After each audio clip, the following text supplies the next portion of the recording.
At this time, it gives me pleasure to introduce one of those new members, although there's like a little asterisk next to his name because he is no stranger to this Senate. He is no stranger to Albany, but most importantly, he's no stranger to the issues that we are going to be talking about, particularly this next issue of public safety, and that is from Long Island, Senator Jack Martins.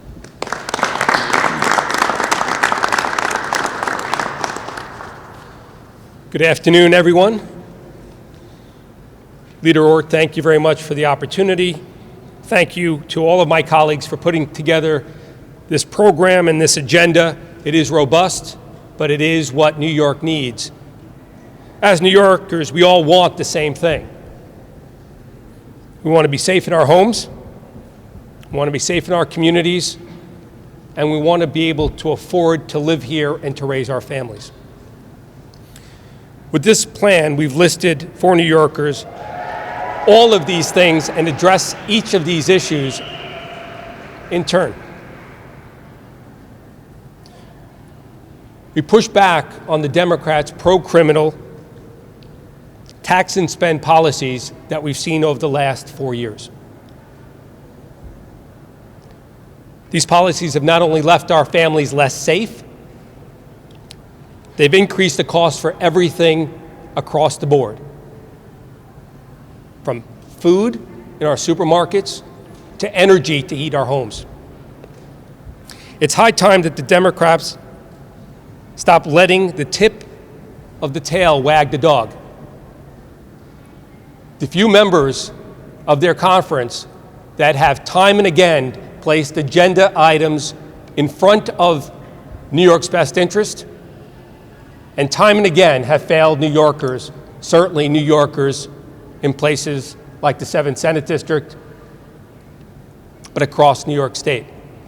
Today, New York is less safe. Today, New York is less affordable. Today, New York has less opportunities than it did just 4 years ago because of our colleagues on the other side of the aisle allowing the tip of the tail to wag the dog.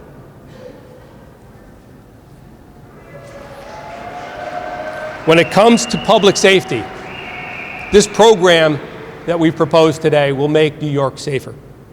It will allow judges discretion in sentencing criminals and hold them accountable. It will focus on removing illegal guns from our streets, because as we all know, the vast majority of crimes that take place involving guns are from illegal guns. Now, Democrats will talk about the iron pipeline that bring illegal guns into New York State, but they will never stand up and hold those who own illegal guns accountable and make sure that they go to jail. Because we have to be strong on crime, we have to be strong on illegal guns if we're going to actually convince people that we are all in for a safer New York. This plan will focus on mental health because all too often criminals are acting out because they lack the mental health facilities, the mental health care, and this plan will provide for that. And this plan will take on the challenges of the opioid epidemic. We won't hide from it. We won't sugarcoat it.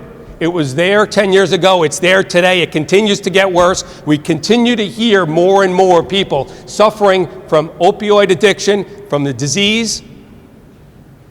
And we hear about the impacts of the scourge of fentanyl and the lives that have been lost throughout New York State. That is not an urban problem. It's not a suburban problem. It's not a rural problem. It's a problem that affects every corner of the state, and it's high time we addressed it head on.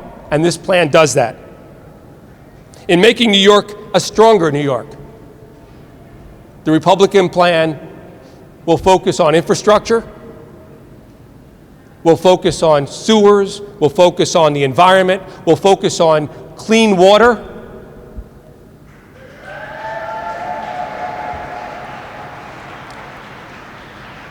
It will focus on parental rights and the absolute right that we have to make sure that our parents are there when decisions are made about their children.